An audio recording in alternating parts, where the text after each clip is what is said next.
En bioética por el Instituto Borja de Bioética en Barcelona, docente investigador en el IBISME de la Universidad Mayor de San Simón, jefe de Departamento de Interacción Social de Medicina de la Universidad Mayor de San Simón y miembro titular del Comité de Bioética de la Investigación de la Facultad de Medicina de la Universidad Mayor de San Simón. Doctor Mercado, buenas tardes, gracias por haber aceptado nuestra invitación, gracias por su tiempo, podemos iniciar. Buenas tardes, gracias a ustedes por haberme invitado y considerar esta dimensión de la investigación que a veces es como la cenicienta de la investigación, que son las consideraciones éticas y que deberían ser en realidad una parte de la actitud con la que vamos a investigar, el cómo investigamos. La parte científica, técnica, instrumental, obviamente tiene que ser de primer nivel. Tienen que tener un alto conocimiento científico de la metodología. Pero también es importante que mantengan altos estándares éticos en las investigaciones que van a realizar. De esto es lo que yo les voy a hablar. Un poco en relación a la pregunta que decía Luis. Durante la pandemia, y porque había tanta incertidumbre, toda esta infodemia o infoxicación que yo le llamo,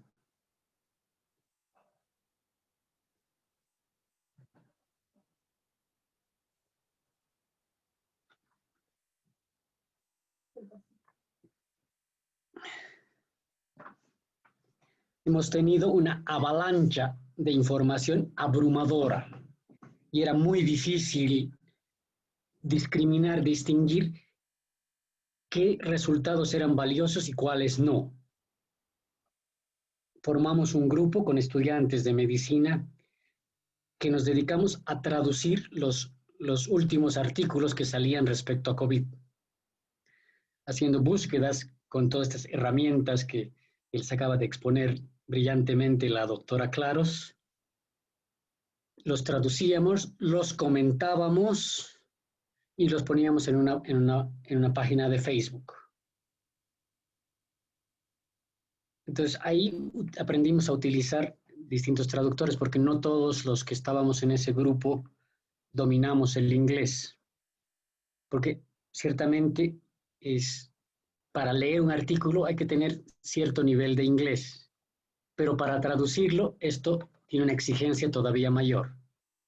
Y ahí es que ustedes, que en su generación, la mayoría son estudiantes, son mucho más hábiles con las cuestiones de Internet, encontraron esta página que es DocTranslator, que te traduce los artículos manteniendo la estructura del PDF. La traducción no es tan buena, no es tan fidedigna. En general, yo he preferido, cuando quiero más exactitud en la traducción, ver si puedo transformar el artículo a Word y usando el Word, utilizar su traductor. El traductor de Word es excelente.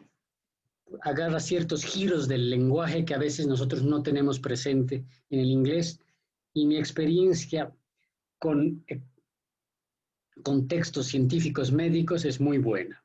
Hacen muy buenas traducciones.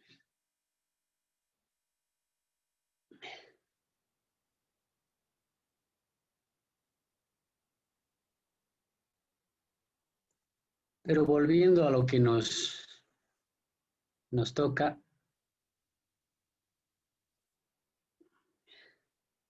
la exposición que voy a hacerles de aspectos éticos va a estar dividida en 3 partes. Una primera parte dedicada un poco a lo que es la historia de la investigación.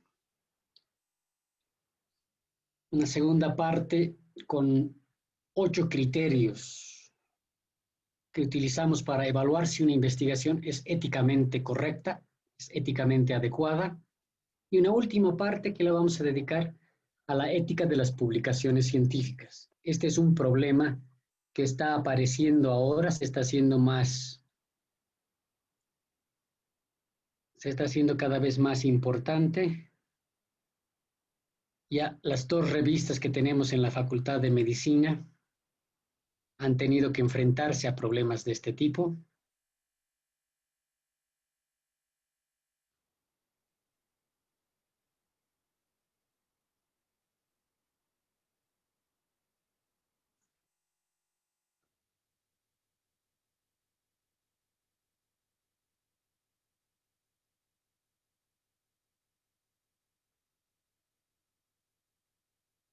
Estoy compartiendo pantalla, pero no estoy seguro de si... Sí se ve, doctor. La cosa sería ponerlo en modo presentación. ¿Ahora Ahora sí está está. mejor? Sí, doctor, ahora sí estamos en pantalla completa. Ya, muy bien. Entonces, es bueno hacer un repaso a lo que es la historia de la investigación porque nos sitúa un poco en el problema. Tradicionalmente hay como una diferencia, hasta un choque en lo que es el acto clínico y el acto investigador.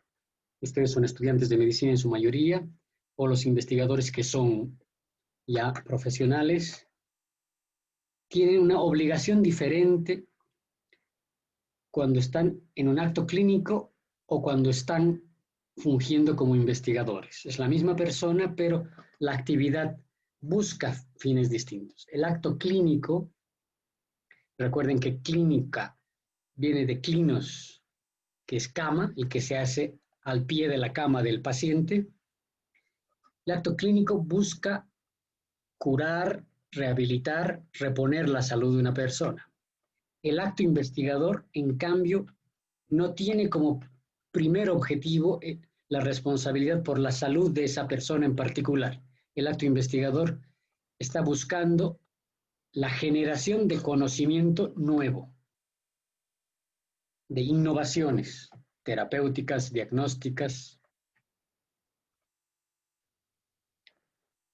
En la investigación científica, en un primer periodo hasta el 1900, imagínense toda la historia de la medicina griega, la Edad Media, ahí tenemos desde Hipócrates a Galeno. La investigación no era importante, lo importante era el acto clínico. El médico tiene una obligación clínica con su paciente. Lo principal en la actividad profesional médica es el acto clínico y es muy secundaria la investigación. De tal forma que la investigación estaba permitida, era aceptable solamente en animales, en cadáveres, las grandes investigaciones anatómicas de aquella época. Vean todos los grabados que tiene Leonardo da Vinci, son magníficos, estudiando anatomía con cadáveres y en condenados a muerte, que era prácticamente hacerla en cadáveres. La investigación era incidental. Incidentalmente, por alguna casualidad, yo he tratado de esta manera una fiebre y resulta que fue buena, salió bien. Un segundo periodo de 1900 a 1947, van a ver que en torno a 1945 hay bastantes cambios en ética y en general si ustedes estudian un poco de historia verán que hay un cambio prácticamente en todos los aspectos. Estas fechas coinciden con lo que ha sido la Segunda Guerra Mundial y el régimen nazi. Hay una crisis de la analogía. En un principio se pensaba que estudiando en animales se podrían extrapolar los resultados a seres humanos.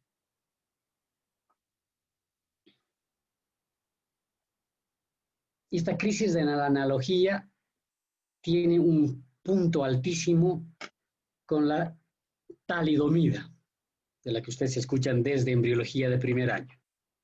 Un medicamento que estudiado en animales, utilizado para la hiperemesis gravídica, para las náuseas y vómitos en el embarazo, que estudiado en animales mostró ser seguro, no atravesaba la barrera hematoplacentaria.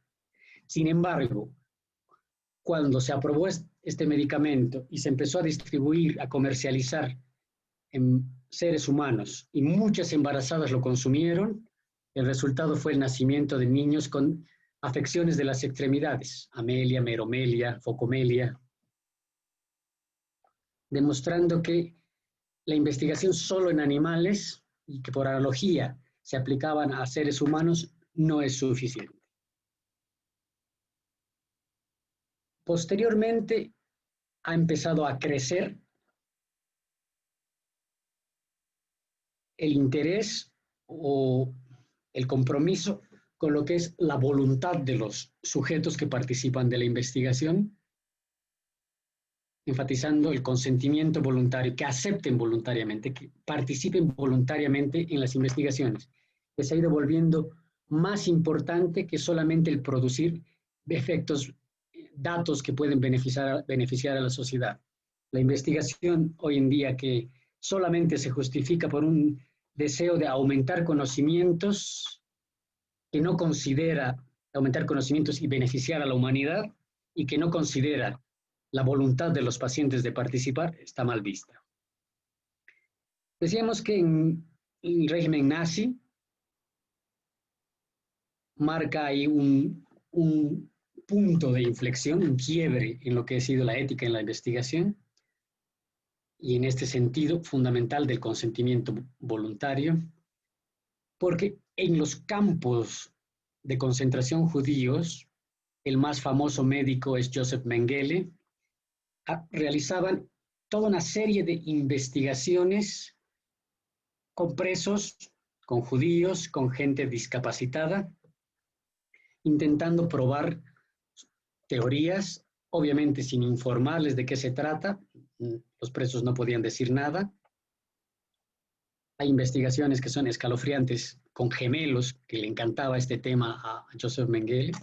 Entonces, él tener a dos gemelos idénticos y entonces hacerle una intervención a uno, quitarle, amputarle o darle un determinado fármaco y ver, y luego hacer las autopsias y ver las diferencias que había entre esos dos organismos que son prácticamente idénticos.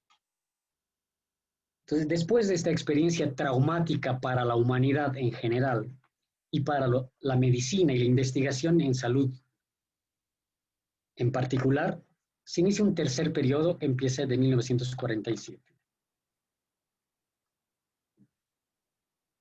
Ahí van a mantener el Código de Nuremberg, que hace un énfasis importantísimo en el consentimiento informado, en el consentimiento voluntario, en la participación voluntaria. Es como la mayor carga ética está en que los sujetos que participan de la investigación no lo hagan obligados ni engañados, sino voluntariamente.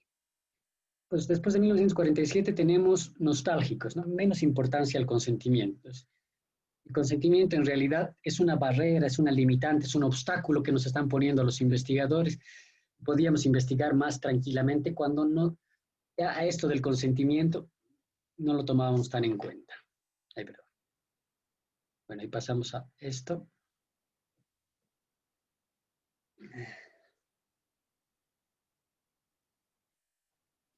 Toda esta partecita de historia puede ser que me la escuchen decir muchas veces, porque como todos estamos más o menos mentalizados, inclusive por el cine o la televisión o las películas, que los nazis eran una especie de monstruos, algo que es un hecho extraordinario que ocurre muy rara vez, que este tipo de personas de una política nacional, de un gobierno que sistemáticamente viola los derechos, asesina a grupos de personas que considera que son inferiores. Creemos posible todas las barbaridades en investigación que realizaban los nazis. El problema fue descubrir que esto sucedía en países democráticos como Inglaterra o los Estados Unidos.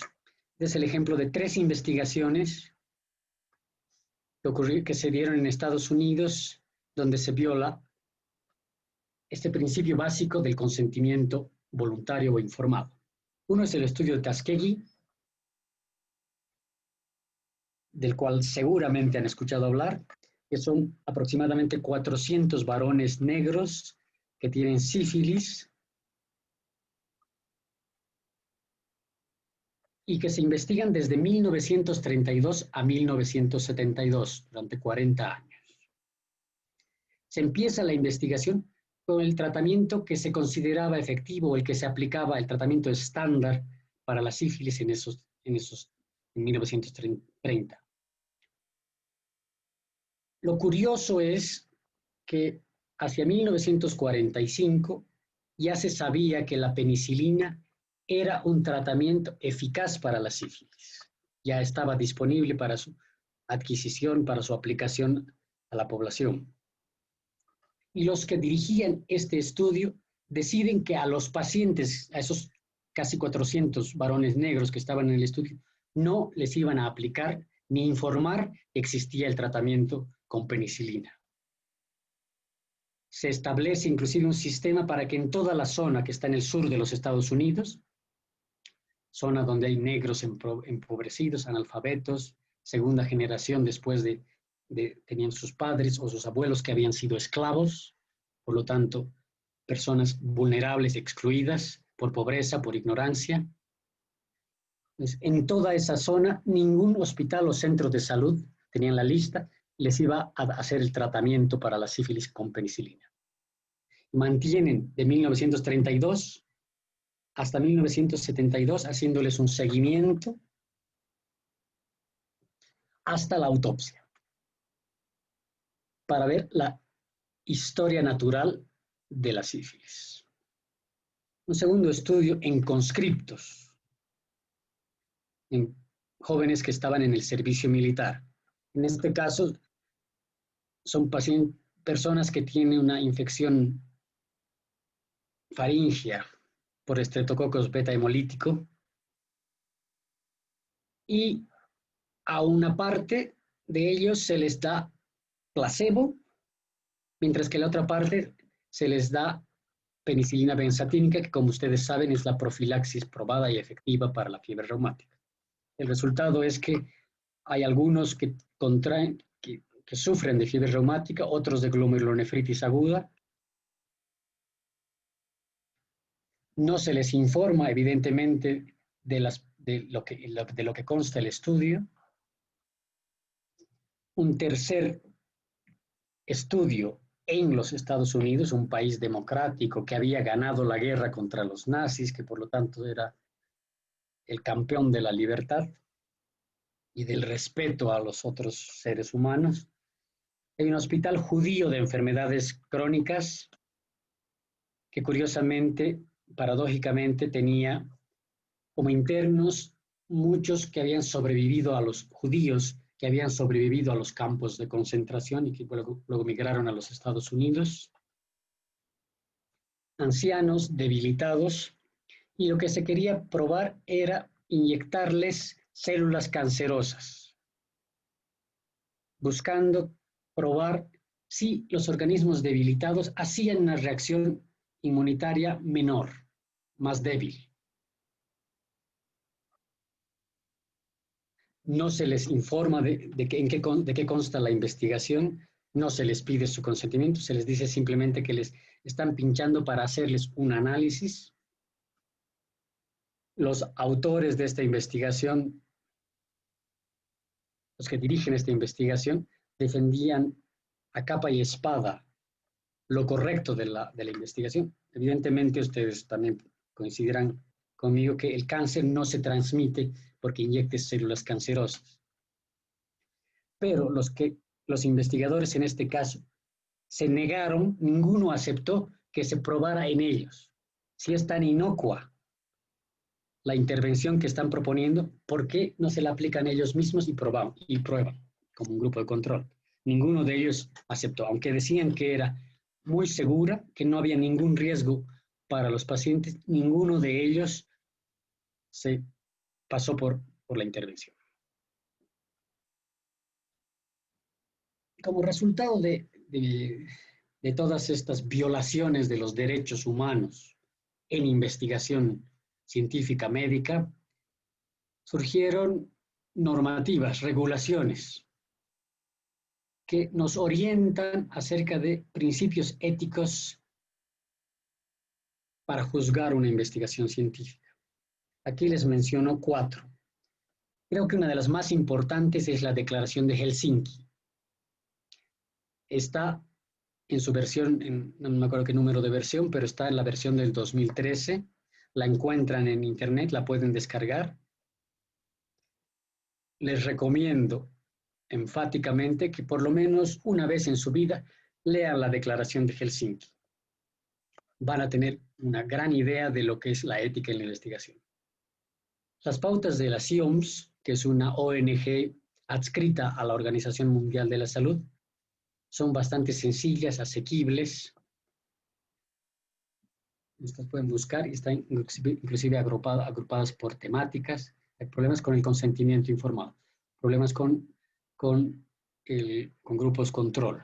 Entonces ahí pueden ir orientándose, pues les dan una serie de pautas que ayudan mucho. El otro gran grupo, la otra gran regulación a nivel mundial, que empezó por ser un consenso entre Estados Unidos, Europa y Japón, son las normas de buenas prácticas clínicas.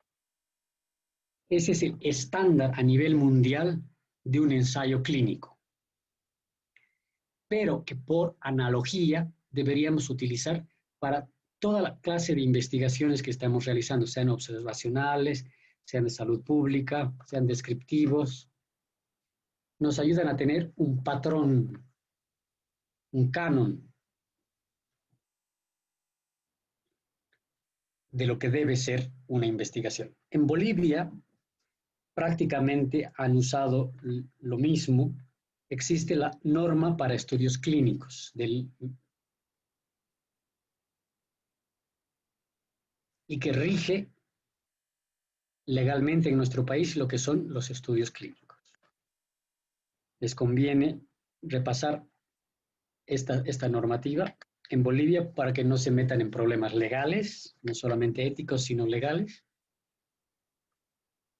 Bueno, y es hasta ahí esta primera parte.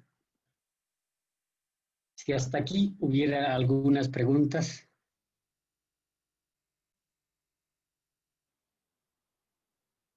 Con gusto las responderé.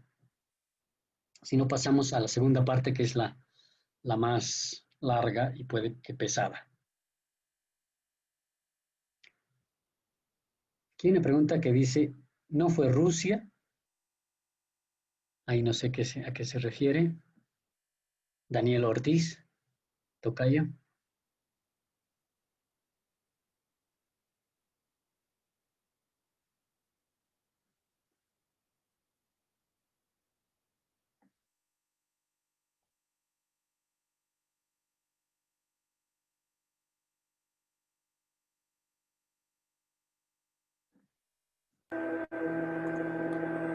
Creo que no tenemos preguntas de esta primera parte, doctor. Podemos continuar. Muy bien, vamos a seguir entonces. Gracias.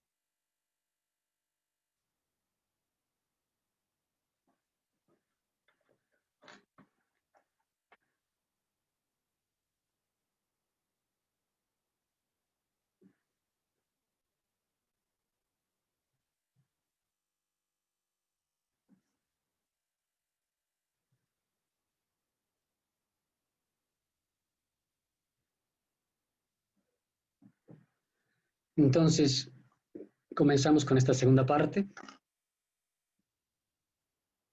Aquí las primeras diapositivas las vamos a pasar rápidas porque intenté en un principio juntar en una sola presentación lo que vimos antes con lo que veremos ahora. Esta diferenciación entre acto clínico y acto de investigador, los periodos de los que habíamos hablado.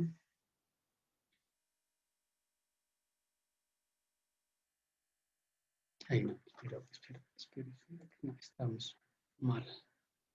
Ahora sí, esta sí es.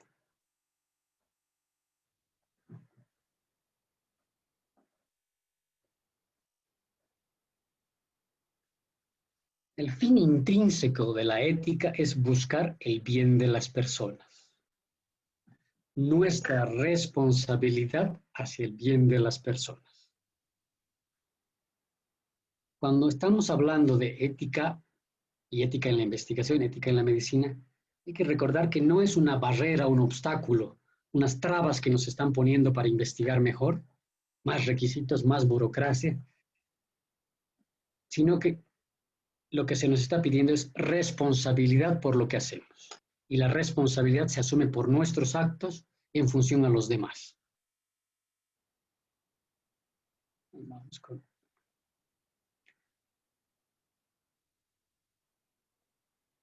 En investigación ustedes pueden describir enfermedades o procesos, pueden probar intervenciones, valorar los resultados y contrastar publicando. Hay hasta cierto punto una obligación ética de publicar los resultados, porque cuando publicas tus resultados, te pones a disposición de toda la comunidad científica para que tus resultados puedan ser discutidos, rebatidos, contrastados con otros resultados y quizás aceptados. Vimos todos estos problemas éticos que habían con las investigaciones con los nazis y las investigaciones en Estados Unidos, como el problema de Tuskegee. Pero más recientemente también encontramos el estudio Vigor, que comparaba rofecoxib, un antiinflamatorio COX-2, versus naproxeno, que se hizo en 8,000 personas, y fue publicado en la revista Top de los Estados Unidos, de la medicina en el mundo, como es la New England Journal of Medicine. Es el artículo que donde dan razón de su investigación. Y los resultados fueron que el naproxeno tenía obviamente más del doble de efectos secundarios gastrointestinales que el rofecoxib. Pero mientras que con naproxeno solamente tenías 0,1% de infarto de miocardio, con rofecoxib tenías 0,4%. En un principio estos resultados fueron desestimados por los investigadores. Dijeron que era un efecto casual. Merck era la que producía el rofecoxib, negó que hubiera cualquier problema. Luego se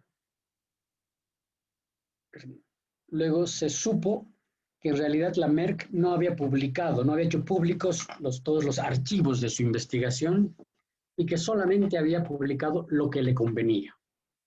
Y que la posibilidad de infartos o problemas cardiovasculares era muchísimo más alto, murió muchísima más gente por negligencia de los investigadores que ocultaron los efectos adversos por intereses comerciales.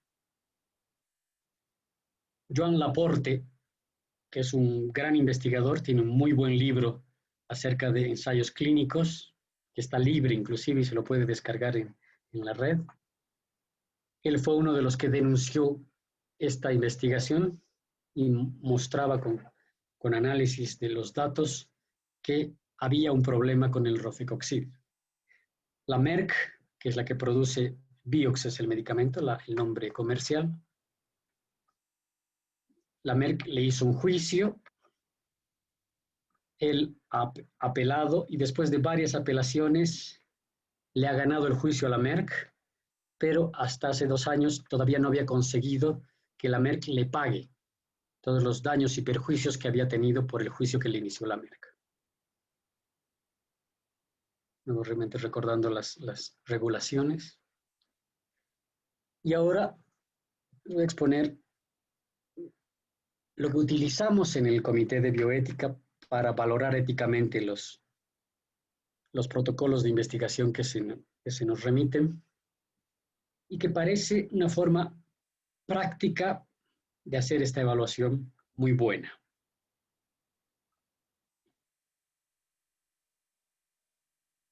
Hay un artículo en una revista chilena, Investigación en Sujetos Humanos, creo que se llama, donde está un artículo resumido de Emanuel Ezequiel acerca de 7 requisitos. Yo pongo 8 porque en publicaciones más recientes, en un libro que sacó con la Oxford University Press, Emanuel Ezequiel aumenta un requisito que ya, sumado a los 7 que ya tenía, son los 8. Por eso empiezo con 0 y no con 1. Verán que vamos del 0 al 7. Este es como un prerequisito. Si vas a hacer una investigación, busca alianza con los actores locales de la investigación. Busca la participación de la comunidad.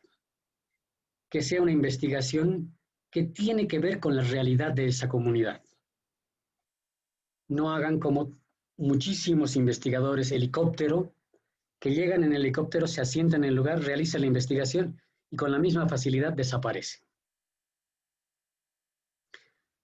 Una buena colaboración asociativa implica conocer a los asociados, colaborar con ellos, plantearse una relación de respeto mutuo y ver cuál es el impacto de la intervención que supone la investigación que estoy planteando en las estructuras existentes. Hay investigaciones que necesitan montar laboratorios o montar ciertos medios de diagnóstico, que cuando acaba la investigación tienen que ser desmontados y se sacan del lugar. Nosotros tenemos un impacto en las expectativas, en el manejo de pacientes, y si nos retiramos y no prevemos cuál es el impacto en las estructuras de salud existentes,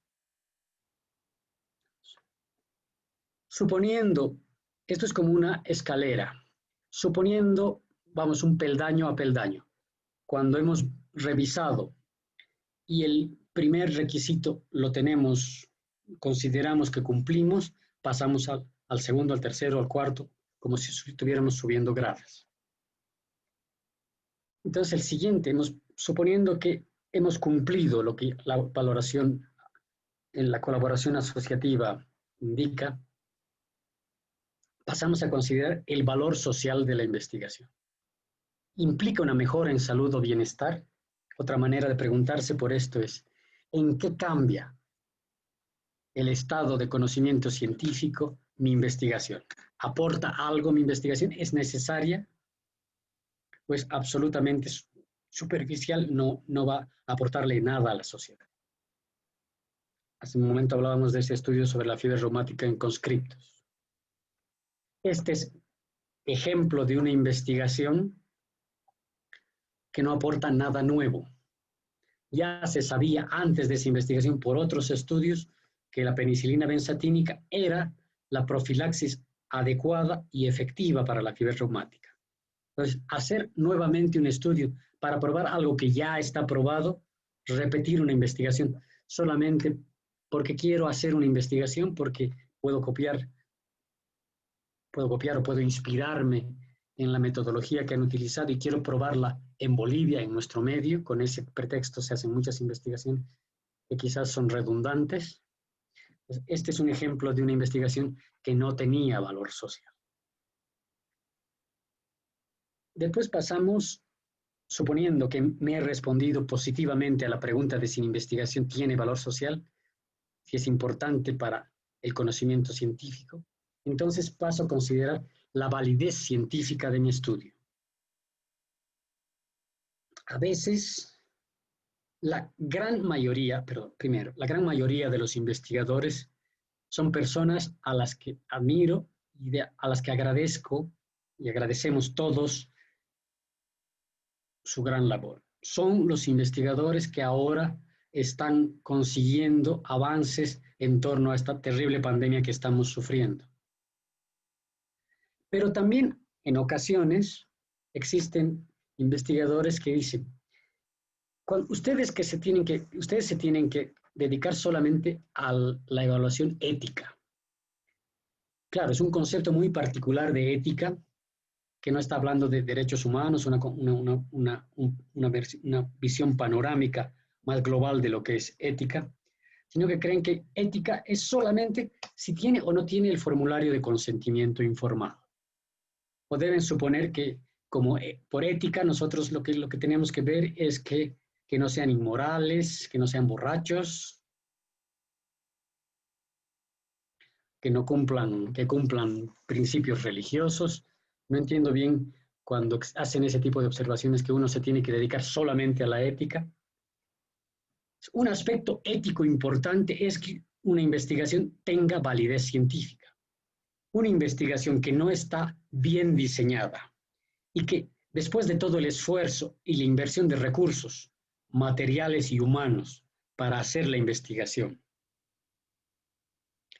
no va a dar resultados que son generalizables, que son válidos para la comunidad científica, no va a dar resultados que sirvan, en resumen, es una investigación éticamente incorrecta, porque a toda la sociedad, a los sujetos que participan, a la sociedad que tiene pocos recursos de investigación, le estás haciendo desperdiciar esos recursos. En ese sentido, no es una investigación éticamente aceptable. Algunos parámetros que te pueden ayudar a responder si tu investigación es éticamente aceptable. Tiene un objetivo científico claro. Con el diseño que tiene puede alcanzar ese objetivo. El resultado es interpretable y útil. Es factible en el contexto en que se está haciendo, es factible realizar la investigación, o te estás planteando intervenciones excesivamente complejas para lo que nuestro medio tiene.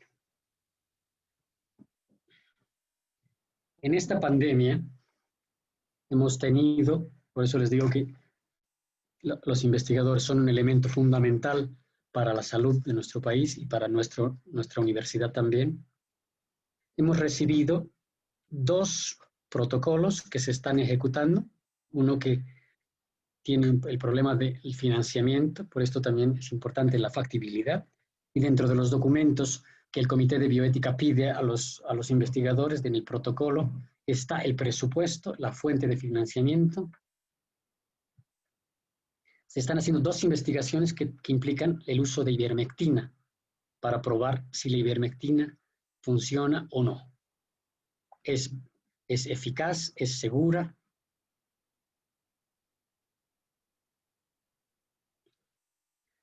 Recuerden ese estudio francés sobre uso de cloroquina en coronavirus. Hemos estado han sido como por olas, ¿no? Cloroquina estaba de moda. Luego estaba de moda la ivermectina. Después los corticoides o los moduladores inmunitarios. Luego hemos pasado al remdesivir. El remdesivir es lo máximo. Y bueno, a todo lo largo de esta cadena también tenemos el dióxido de cloro, que todavía existen personas que defienden a capa y espada el uso del dióxido de cloro, aunque no exista un solo dato científico válido que apoye su uso.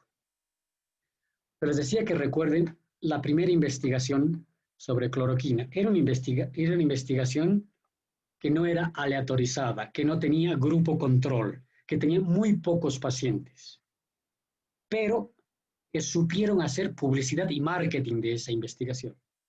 De manera que todos andábamos como locos queriendo conseguir cloroquina. Aquí el famoso ministro de Ciencia y Tecnología, que luego ha resultado un pillo con lo del tema de los respiradores, anunció la importación de toda la materia prima para la producción de cloroquina en grandes cantidades. Si revisamos desde el principio la calidad del diseño científico de esa investigación, algo que hicimos con ese grupo que les dije que traducíamos artículos, podíamos ver que era un estudio cuyos resultados no eran interpretables ni útiles. Esa es una pérdida de recursos humanos, materiales, económicos, en una investigación que probablemente con esos mismos recursos podía hacerse mejor. Por eso, la validez científica es un requisito ético. Si has visto que todos los anteriores requisitos se cumplen, colaboración asociativa, tu investigación realmente responde a un valor social, tiene un diseño metodológico, una validez científica apropiada, entonces pasas al siguiente punto, que es seleccionar equitativamente a los sujetos participantes de la investigación. Que la selección siga un criterio científico.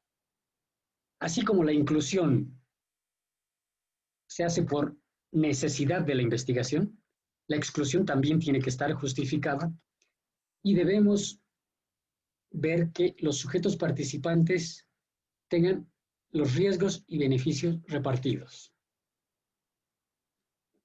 El último número de la Hastings Center Report, perdón, este no es de la Hastings Center, es de la Research.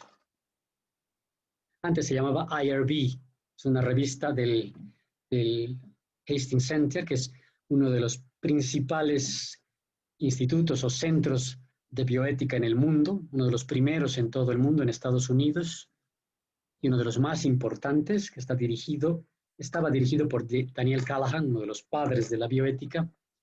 Bueno, en el último número de esta revista hablaban de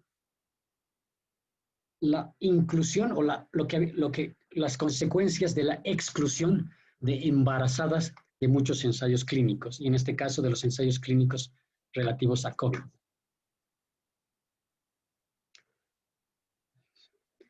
Tradicionalmente en los ensayos clínicos, en las pruebas experimentales de medicamentos, para decirlo en otras palabras, no se excluía, un criterio de exclusión eran las mujeres embarazadas. El problema de cuando tú excluyes a personas o un grupo de personas con ciertas características es que a la vez que la excluyes del estudio, la excluyes de los probables beneficios que pueda tener esa investigación. Otro grupo en el que esto es claro es los menores de edad, los niños. También se prefería no hacer investigaciones en niños, hacer un ensayo clínico con un nuevo medicamento, entonces, pero no lo haces en niños. Uno de los problemas que tienen, creo que casi todos los ensayos clínicos que se están haciendo respecto de las vacunas para COVID, para SARS-CoV-2, que no se está haciendo ni en niños ni en adultos mayores. Entonces, cuando tengas los resultados y salgan los estudios y las publicaciones, y espero que las podamos acceder a mucha de esa documentación, y que cuando leamos esos artículos vamos a tener que preguntarnos, bueno, ¿y ahora es seguro aplicarlo en niños? ¿Es seguro aplicarlo en ancianos? Creo yo que es una de las grandes deficiencias de los estudios que se están haciendo. Conozco esto del estudio Oxford y del estudio de la vacuna rusa, la Sputnik, que tienen ese gran problema, haber excluido a ciertos grupos de personas de la investigación que además no van a poder beneficiarse de los resultados de esa investigación. No sabremos a ciencia cierta si funciona bien en ancianos, en adultos de la tercera edad, y no sabremos si funciona bien en niños. En este momento, al principio de la pandemia, se decía que prácticamente no afectaba a niños. Hoy en día se sabe que el 10% aproximadamente de los pacientes con COVID en el mundo son niños. Un ejemplo de selección equitativa sucedió cuando en los años 80 se realizaron los primeros, sí creo que son 80 o 90, ahorita en este momento en la fecha probablemente no la tengo yo.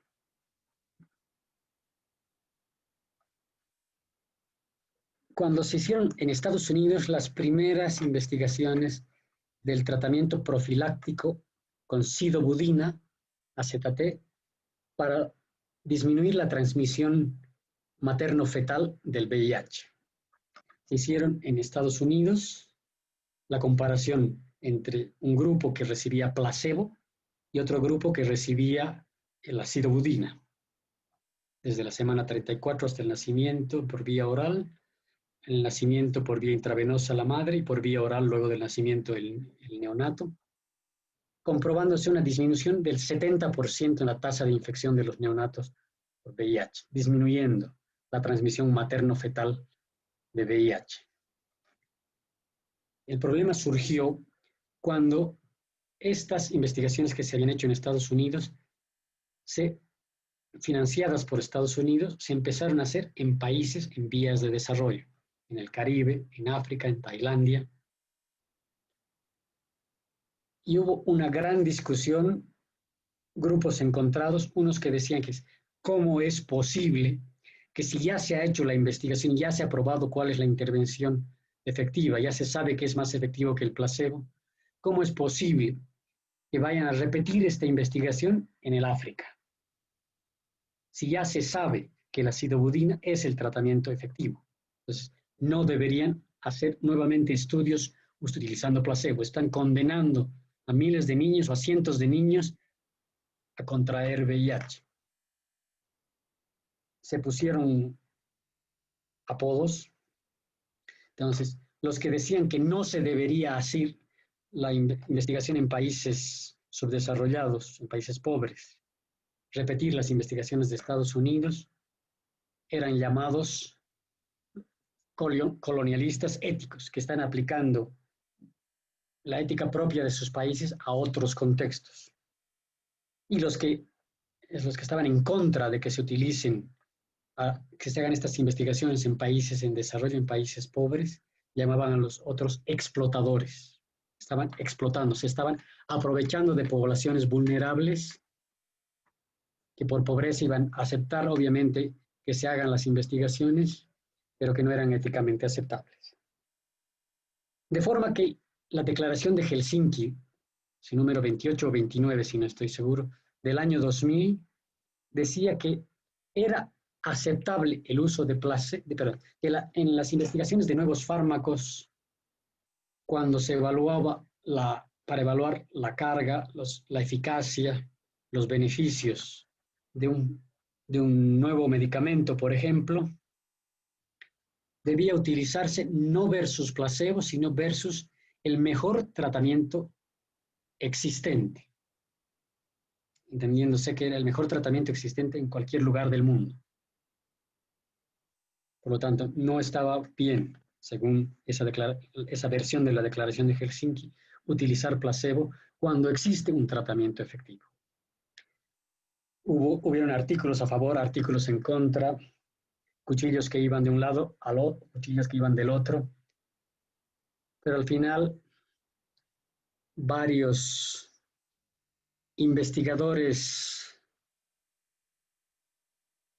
africanos, específicamente de Uganda, el doctor Edward Ndibe, publicó un artículo que se llama Bioética y Bioethics and Local Circumstances. Bioética y circunstancias locales. Él abogaba porque se hagan estas investigaciones en África, porque para ellos significaba, aún recibiendo el financiamiento de Estados Unidos, el usar placebo o no usar ningún tratamiento era a lo que normalmente se enfrentaban. En África no tenías tratamiento efectivo para disminuir la transmisión materno-fetal del VIH. Por lo tanto, lo que normalmente podías hacer era no hacer nada, no darles nada a los pacientes. Por lo tanto, para él era éticamente aceptable que puedas utilizar un medicamento activo, la intervención, el medicamento que estudias es la sidobudina, frente a placebo, es decir, nada. Era a lo que cualquier embarazada allá tenía acceso, por lo tanto, era éticamente aceptable. Y de esa forma, las siguientes versiones de la Declaración de Helsinki ya decían algo diferente.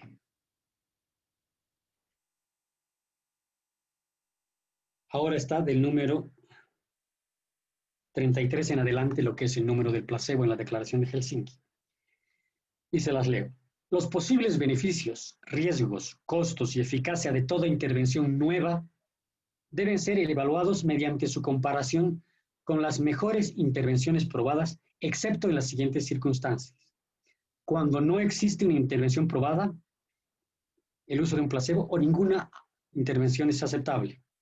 Cuando por razones metodológicas científicamente sólidas y convincentes sea necesario para determinar la eficacia y la seguridad de una intervención, el uso de cualquier intervención menos eficaz que la mejor probada, el uso de placebo o ninguna intervención.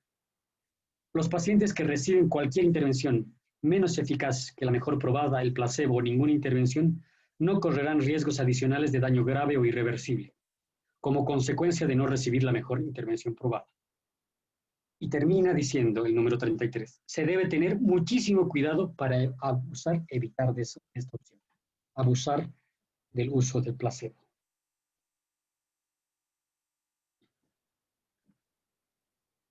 hablando de riesgo-beneficio. Hemos seleccionado a los sujetos participantes y pasamos al siguiente, que es, a ver, ¿cuáles son los riesgos y cuáles son los beneficios para los sujetos participantes? En este punto no entra el beneficio para la sociedad, para la comunidad científica, para el conocimiento de una enfermedad. Estamos hablando de los beneficios para los sujetos participantes. Podemos decir que cumplimos este requisito cuando los riesgos potenciales se minimizan, los beneficios se maximizan y los beneficios son proporcionales o mayores que los riesgos. Si tenemos una investigación neutra que no produce riesgos y no produce tampoco mayores beneficios, podemos decir que hay cierto equilibrio.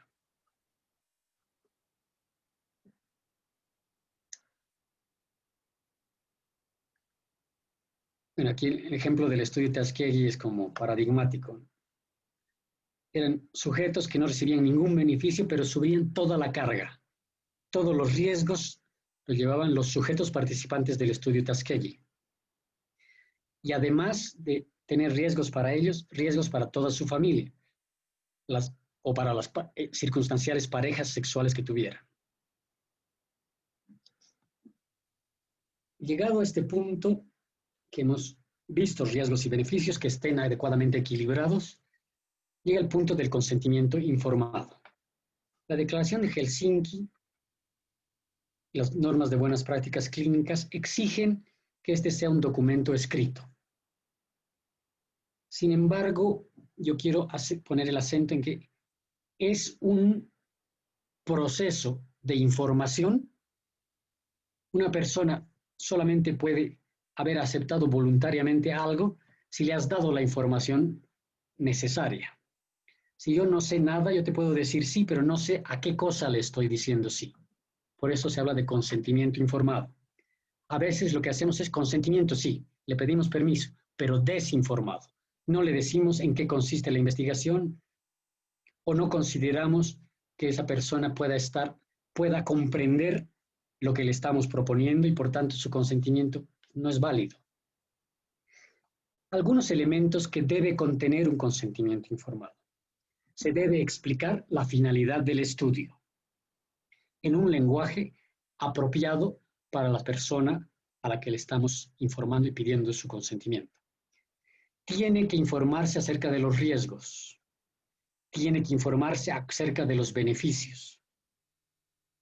Es necesario que le quede claro que hay alternativas a la investigación.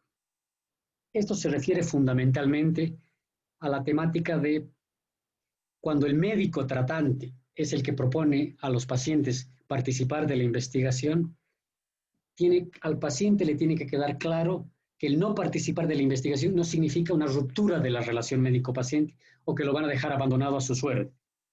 Tenemos que dejarle claro que él va a seguir siendo atendido, que tiene la opción de otros profesionales, otros facultativos, que esté en un lenguaje comprensible, que sea voluntario, sin presiones, sin engaños, sin persuasión. Que no les diga a mis alumnos que participen, les ofrezca participar en la investigación y ellos se sientan obligados, porque si no el profe me va a echar el ojo y no me va a poner buena nota o va a ponerse más estricto conmigo. Aunque el próximo año pretendemos hacer una investigación con estudiantes de la Facultad de Medicina, pero esperamos respetar todos estos puntos del consentimiento informado. Una vez que has planteado el proceso de consentimiento informado, el proceso de información y de obtención del consentimiento de los sujetos participantes, pasas tu protocolo a una evaluación independiente que la hace un comité de bioética, un IRB en Estados Unidos, Institutional Review Board. Este comité debe seguir procedimientos legales o regulaciones establecidas. Nosotros, en el Comité de Bioética de la Facultad de Medicina, que tiene como 15 años de existencia, empezó en 2005, no tenemos muchas normas legales, excepto esta norma de estudios clínicos, pero en Bolivia no hay prácticamente legislación. Sí, respecto al consentimiento informado, ¿no? La ley 3131 el Código Deontológico del Colegio Médico y la Constitución Política del Estado establecen que no se pueda hacer una investigación con seres humanos o ciudadanos bolivianos sin que se les haya informado y se haya obtenido su consentimiento. Artículo 44 de la Constitución Política del Estado. El comité hace una evaluación independiente y competente. Intentamos que los miembros del comité de bioética sepan medicina, sepan de investigación, sepan de ética. Para nosotros la incorporación, y estamos buscando profesionales que nos ayuden con esto, que hayan procedimientos transparentes. Para nosotros han habido dos logros importantes en este tiempo en el Comité de Bioética. Uno es la incorporación de probablemente uno de los investigadores más importantes que tiene toda la universidad, como es el doctor Faustino Torrico, conoce profundamente lo que es investigación, y la incorporación de una representante de derechos humanos. Porque son una persona de derechos humanos o una abogada, que es lo último que hemos podido conseguir. Son personas que tienen otra mirada respecto a los temas de salud y siempre nos ayudan a evaluar mejor. El último requisito, que es el 7, que es el octavo en realidad, porque hemos empezado del 0, es el respeto por los sujetos. Fíjense que sigue más o menos la génesis de un estudio cada uno de estos requisitos. Por lo tanto, a medida que ustedes están generando, concibiendo, incubando su investigación, pueden ir verificando cada uno de estos puntos. Ezequiel le llama respeto por los sujetos. Y no es que en el resto no haya respeto por los sujetos, sino que se refiere a ciertos elementos de respeto a los sujetos. Respetar a un sujeto significa que él puede salir de la investigación en cualquier momento sin dar ninguna explicación. Ha firmado el consentimiento informado, eso no significa que está obligado a participar. No es un contrato laboral por el cual está obligado a participar de toda la investigación. En el momento y por las razones que cada persona vea convenientes, pueden salir de la investigación. Tenemos que garantizarle confidencialidad de sus datos. Hablábamos hace poco con el doctor Yersin Mamani, que estuvo un tiempo en la ASUS. No es lo mismo, pero hay un problema con los formularios que las AFPs piden para asegurar a un seguro, al seguro universitario, a la caja, y que desgraciadamente no son confidenciales. Entonces podías tener a pacientes que tienen, a personas que tienen algún problema de salud, diabetes, o una persona que tenga VIH. Entonces, al asegurarse, se llena el formulario de la AFP y se le informa a la AFP que esta persona es diabética o que esta persona tiene VIH.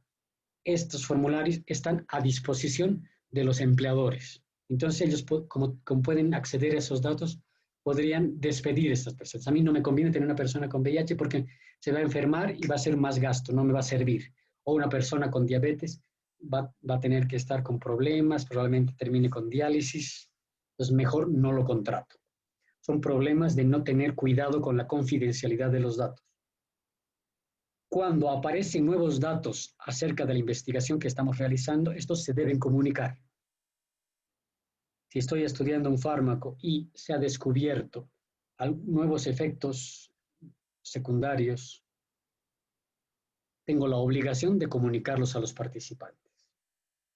El doctor Torrico, justamente, que es un buen ejemplo de un buen investigador, de investigaciones que él hace que son realmente de lujo, estaba haciendo la investigación de un fármaco nuevo para el tratamiento del Chagas crónico. Resulta que ese fármaco se había estudiado y se había encontrado que producía algunos problemas en retina en ratones. El doctor Torrico, con su equipo de investigadores, informa de esto al Comité de Bioética. Pero también tiene la obligación de informar esto a los sujetos participantes, para ver si con ese nuevo dato ellos quieren continuar o prefieren abandonar el estudio. Hay una obligación de informar del resultado a los sujetos participantes, eso es respeto por el sujeto. y hay un cuidado de las personas, una atención y tratamiento frente a posibles problemas o efectos adversos como resultado de la intervención que estamos probando. De esta manera, por ejemplo, en la investigación que están haciendo a partir fundamentalmente de la Sociedad de Medicina Interna, que son los principales, pero están varias sociedades científicas, y uno de los principales investigadores es el doctor Jorge Avilés, que es de nuestra facultad, que está terminando su doctorado. Es un ensayo clínico aleatorizado, controlado aleatorizado sobre el uso de la ivermectina. Una de las observaciones que a ellos les ha costado un tiempo, probablemente han pensado, lo que muchos investigadores piensan es que nosotros le ponemos demasiados obstáculos y trabas, pero es necesario. La óptica del Comité de Bioética es cuidar y defender a los sujetos participantes. Y una cosa que les pedimos es, a ver, muéstrennos un protocolo en caso de que existir efectos adversos. ¿Qué hacen si un paciente que está recibiendo altas dosis de ivermectina, porque esa es una de las características de esa investigación, empieza a presentar problemas de salud que se relacionan con la ivermectina? ¿Qué van a hacer? ¿Cómo van a manejar esos casos? Respondieron muy bien y constituyeron su comité de seguridad, con varios infectólogos, con un grupo profesional, y vieron todas las alternativas de cómo identificar y qué hacer en caso de que aparezcan efectos adversos en la investigación.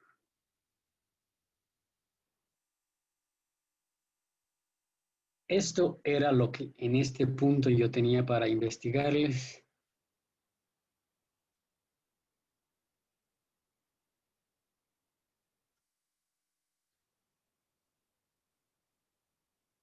Si hubieran preguntas, les agradezco si alguien me ayuda a leer o las leo yo. Muchas gracias, doctor.